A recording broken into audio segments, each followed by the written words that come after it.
Karma is an eternal truth that exists whether we believe in it or not. Today, Crime Documentary Files explores a case from South Korea where revenge and retribution intertwined in ways that even the most thrilling movies couldn't imagine. On February 26, 2019, a man named Lee Hee-jin reported to the Dongwon police station in Anyang City. He was concerned about losing contact with his parents, his 62-year-old father and 58-year-old mother, and sought police assistance in finding them. For those familiar with our previous coverage of South Korean cases, you'll understand the typical approach of the Korean police.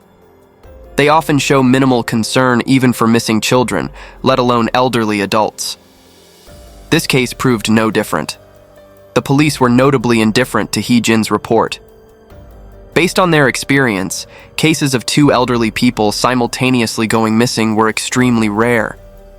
Most elderly missing persons cases were usually misunderstandings or, at worst, medical emergencies while out. However, Hee-jin insisted his parents were in perfect health with no underlying conditions that could cause sudden death. Even if they were ill, the probability of both falling ill simultaneously was practically impossible. After consideration, the police suggested that Hee-jin's parents had likely just gone on a trip or had some business without informing the family. They told him to wait at home for news. This waiting period stretched over 2 weeks. Finally, on March 16th, still unable to contact his parents, Hee-jin was forced to return to the police station for a second time. This time, the police acted with surprising speed. Just 2 days later, on March 18th, they discovered a horrifying scene at the Hyundai apartment complex in Gwangyang, Dongwon District. In a wall cabinet, they found the heavily decomposed body of Soon-ja, Hee-jin's mother. The tragedy didn't end there. That same afternoon, a report came in from rural Pyeongtaek. A local warehouse manager reported an overwhelming stench that villagers had been noticing for days. When they investigated, they found an elderly man's body in a refrigerator. DNA tests later confirmed it was Lee Deok-ju, Hee-jin's father. These two horrifying discoveries on the same day pushed Hee-jin to the brink of collapse. But what shocked him even more was the information in the forensic report. What did this report reveal? Without question, Deok-ju and Soon-ja had been brutally murdered. Their bodies were covered in so many wounds that forensic experts couldn't determine the exact cause of death. This wasn't simply a murder. It was a prolonged torture session that continued until both victims drew their final breaths. The deaths were determined to have occurred on February 25th, just 1 day before Hee-jin first went to the police station. A bitter truth emerged. If the police had taken the initial report seriously, they might have collected more crucial evidence, even though they couldn't have saved the victims. However, the investigators seemed unfazed by this oversight. To them, this appeared to be a typical revenge case. All details pointed in one direction. They believed that by following the victim's social connections, the perpetrator's identity would soon be revealed. The investigation team split into 2 groups, one investigating the area around the crime scenes for potential witnesses, while the other began examining the victims' relationships. Sure enough, near the warehouse where Deok-ju's body was found, several villagers reported possibly seeing the perpetrator. The specific situation was described as follows. On the evening of February 25th, the day of the victims' deaths, there was an unpleasant odor near the warehouse. Some curious villagers followed the smell to investigate. They discovered a strange man burning a bag behind the warehouse. Logically, burning trash in a remote area isn't a major offense. At worst, it might warrant a warning. However, oddly enough, the stranger fled in panic before the villagers could say anything, disappearing almost instantly. Although the villagers found this strange, it was dark, and nothing serious seemed to have occurred, so they dismissed it. Looking back, they realized this mysterious man could very well have been the murderer. The villagers told police the man wasn't tall, was somewhat overweight, and judging by his running speed, wasn't very athletic, likely not a local farmer. This lead about the mysterious man was quickly passed to the team investigating the victim's social connections. But a puzzling detail emerged. No one, from family members to neighbors, could recall anyone matching that description. Instead, they all insisted that the Lee couple lived very privately and always treated everyone well. No one could imagine them being involved in such a bloody revenge killing. However, Hee-jin, the victim's son, had a completely different perspective. As soon as he learned about the burned bag, he suggested that police investigate this as a robbery murder. His reason made the investigators jump. On that fateful morning of February 25th, Hee-jin had just sold his Bugatti Veyron and had given his parents 500 million won, about $400,000, in cash in a bag for safekeeping. Just hours later, they were brutally murdered. And now, a stranger was caught burning a suspicious bag. Could this really be just a coincidence? Upon learning this information, police immediately researched the couple's apartment. The investigation results further supported Hee-jin's theory. There was no trace of the 500 million won or the bag containing it. Checking the victim's bank accounts revealed no unusual transactions involving such a large sum. All signs pointed to this being a premeditated robbery. Notably, information about Hee-jin selling his car was known to very few people, suggesting the perpetrator was likely someone familiar with the family. However, another strange detail caught the investigators' attention. Why did the killer preserve Mr. Deok-ju's body in a refrigerator in a rural Pyeongtaek warehouse, while leaving Mrs. Soonja's body to decompose naturally in the apartment wall cabinet in Anyang? Perhaps this wasn't simply a robbery. This situation could be explained in several ways.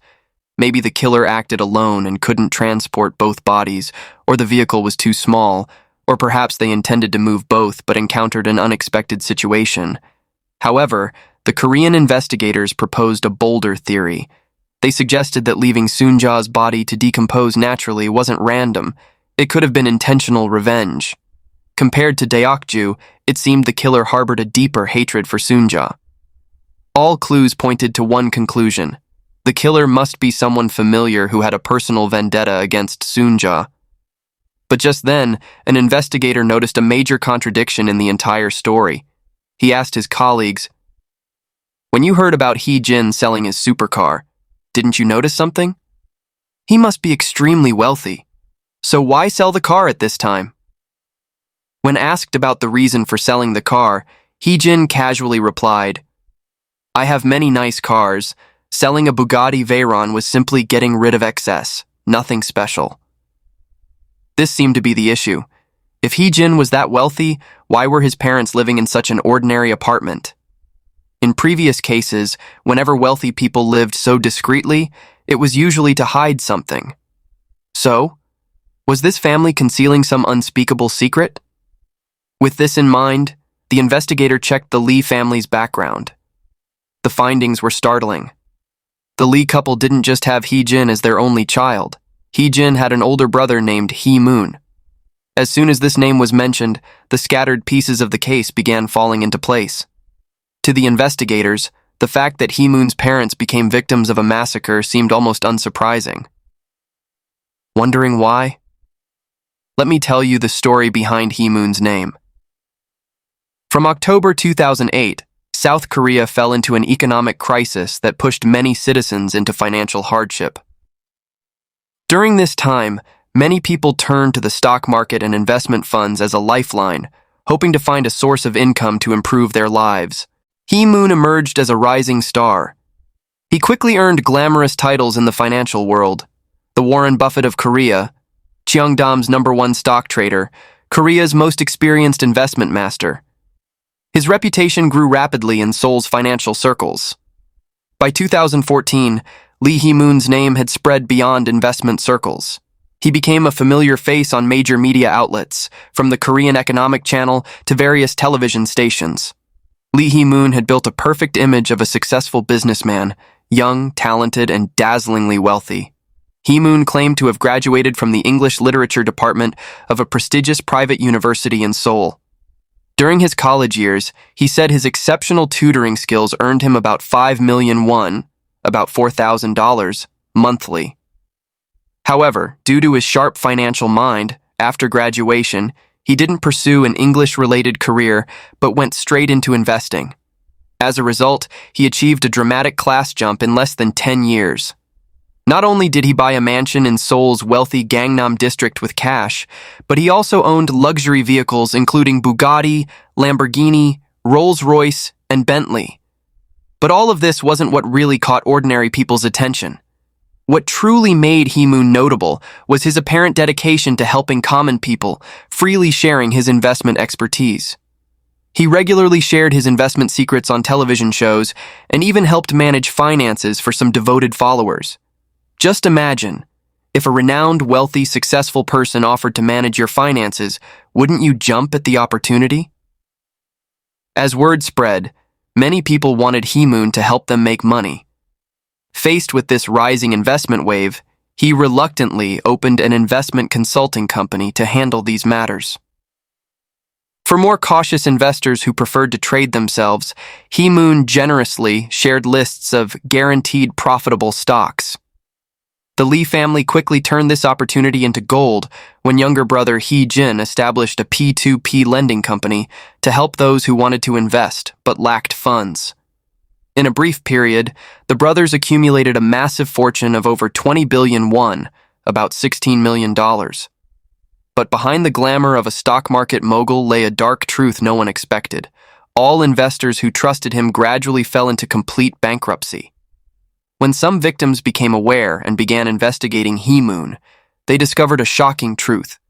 His entire background was fabricated. Not a single detail of his past was real. For instance, he claimed to have graduated from a prestigious university, but in reality, he had never even attended college. His social media posts flaunting his wealth were all fabricated. He claimed he was about to become the distributor for Lamborghini and Bugatti in South Korea. Upon verification, due to South Korea's small market size, Lamborghini had never considered establishing a new distributor there. Even more outrageous was when in summer 2016, Hee-moon posted on Facebook claiming he had just landed at an airport in China and was preparing to have dinner with a high-ranking official from Jiangsu province.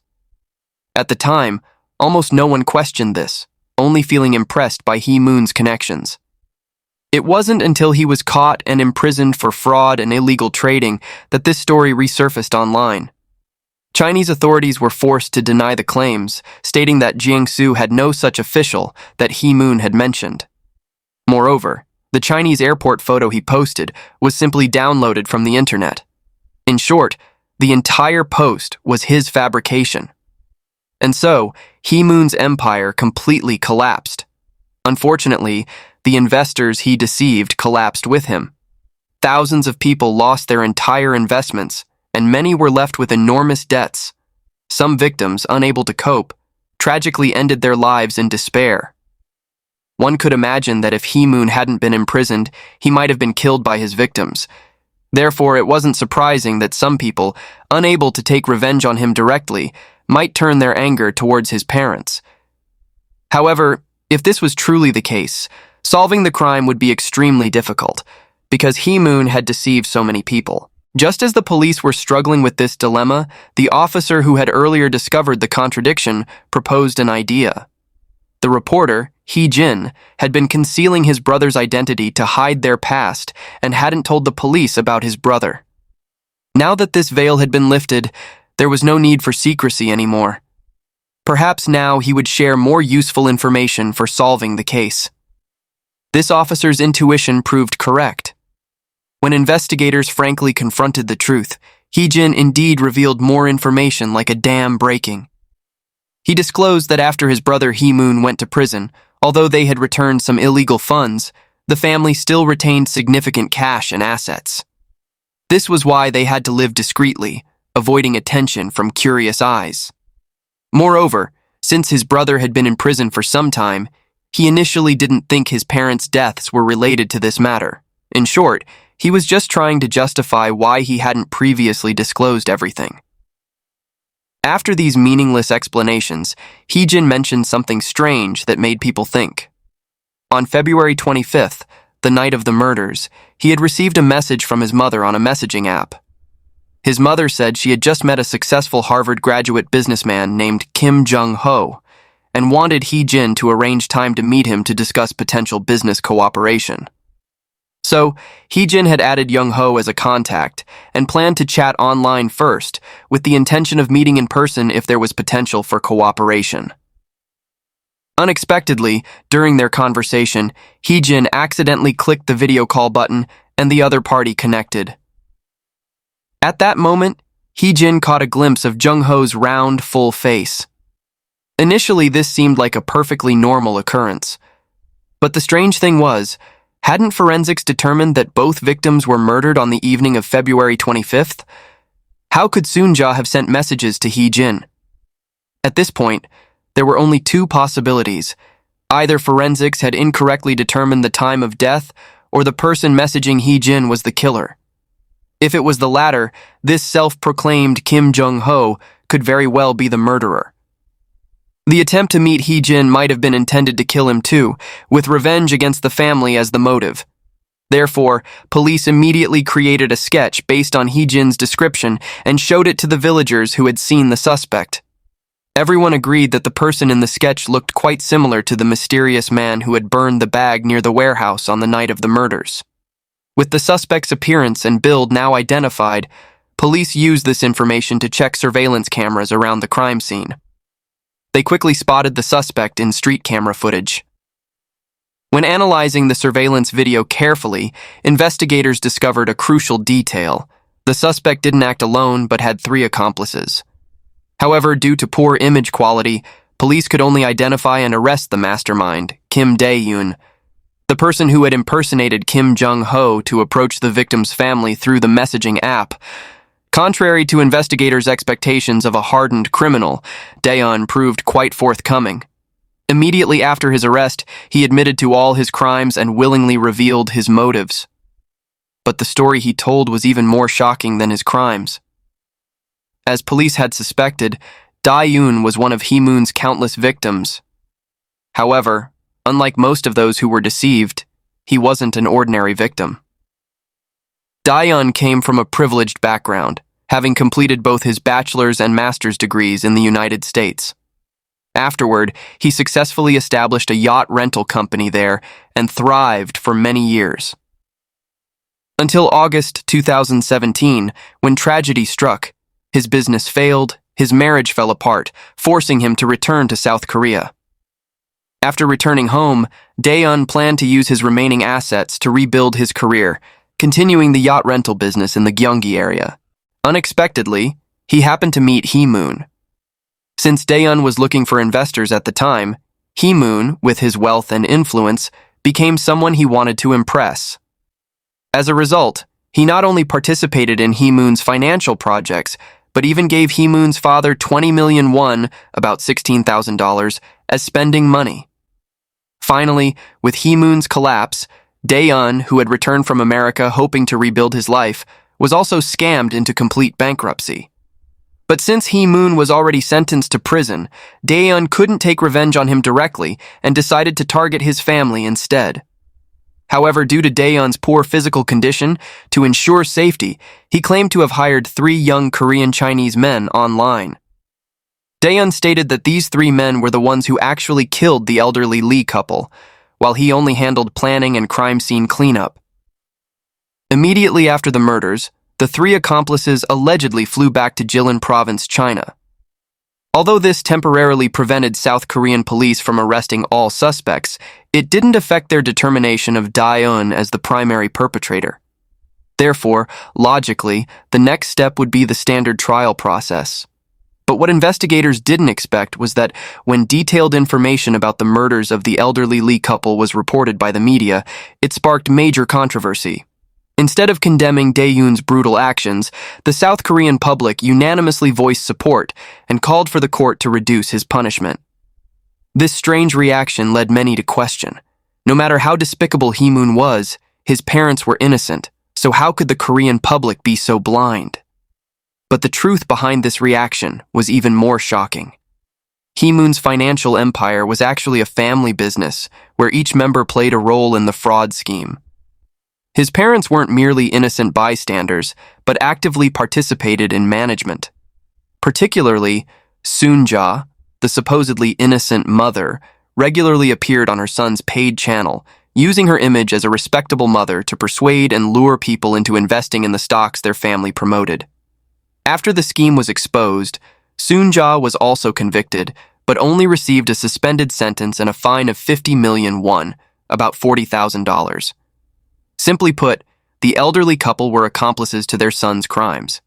However, when faced with public criticism online, the couple not only didn't apologize but coldly declared that no one in all of South Korea studies stocks as seriously as our son, implying that convicting Hee-moon of fraud was unjust. Now you understand why public opinion sided with Dae-eun, don't you? Just when the case seemed to be reaching its conclusion, an unexpected twist emerged.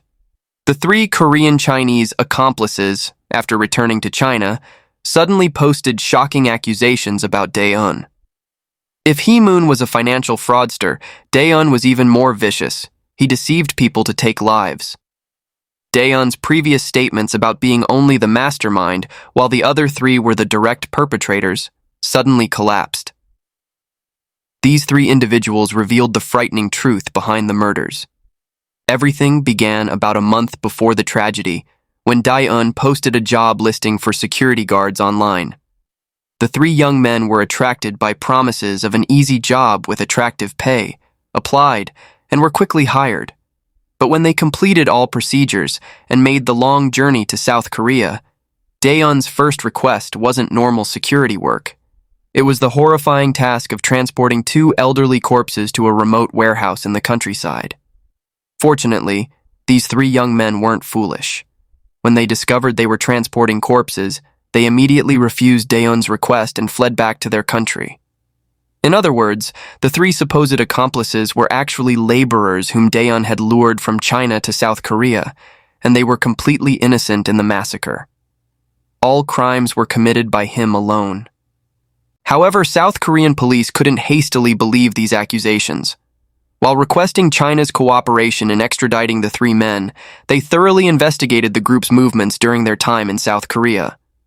What they discovered supported the three men's testimonies. None of them had received any money from Dae-eun. In fact, one of them had to borrow 200,000 won, about $160, from local friends just to buy a plane ticket home. This detail completely contradicted Dae-eun's claim about hiring them to commit murder. But this discovery led to a bigger question. If Kim Dae-eun had lied about these three men's roles, was his entire previous confession reliable? Were there other secrets behind the case waiting to be revealed? Following this line of investigation, sure enough, even the revenge-killing story was a lie. Dae-eun had committed this crime for different reasons. For over a year prior, he had posed as a private detective to approach victims of Hee-moon's fraud, particularly those who had gone to his house to demand compensation, and indirectly gathered information about the current personnel structure and financial situation of Hee-moon's family. He even stalked the parents, installing tracking devices and wiretaps in their car. Moreover, as mentioned earlier, on the morning of the murders, Hee-jin had given his parents 500 million won from selling the car, and this money eventually disappeared. Some might think that taking the money while seeking revenge was convenient. Why waste it? The issue was the timing was too precise. Could this really be coincidental? Later, police discovered a crucial detail. Hee-jin's Bugatti Veyron had actually sold for 1.5 billion won, about $1.2 million. He had given his parents 500 million won, keeping 1 billion won, about $800,000, for himself. His parents knew about this. If his parents knew, then Dae-eun could have known through his wiretapping devices. That's why after the murders, he immediately tried to meet Hee-jin. The purpose was likely to steal the remaining 1 billion won. While coordinating to meet Hee-jin in person, Dae-eun was also in contact with a broker to prepare for an escape to the Philippines at any moment. Putting everything together, police concluded that Dae-eun was the sole perpetrator of this crime, and his true motive was robbery. Consequently, the Suwon Supreme Court indicted Kim Dae-eun on multiple charges including robbery, murder, corpse disposal, and illegal trespassing. He was ultimately sentenced to life imprisonment in the first trial. Although he appealed in 2021, the Supreme Court rejected his appeal and upheld the original sentence. Notably, by this time, Hee-moon, who had been convicted of fraud, had been released after serving his prison term. Logically, several years in prison and his parents' horrific deaths should have taught him a lesson and led him to reform his life. Unexpectedly, after laying low for a while, Hee-moon resurfaced and began using Bitcoin to commit fraud. After his crimes were discovered, he was arrested again in September 2023. However, this time, he was quickly released on bail. Perhaps the most bitter aspect of this story is that after his release from prison, Lee Hee-moon seemed unaffected by his dark past and his parents' deaths. Using his remaining wealth, he married a female idol, built a family, and enjoyed a luxurious lifestyle. This case isn't just a tragedy about greed and revenge, but also a warning about how people can lose their humanity for money. Some commit fraud without remorse, others readily kill for robbery, leaving permanent scars on society. And that's today's case. What are your thoughts on this case? Share them in the comments below. Don't forget to like and subscribe to not miss other intense cases. Thank you for watching and see you in the next video.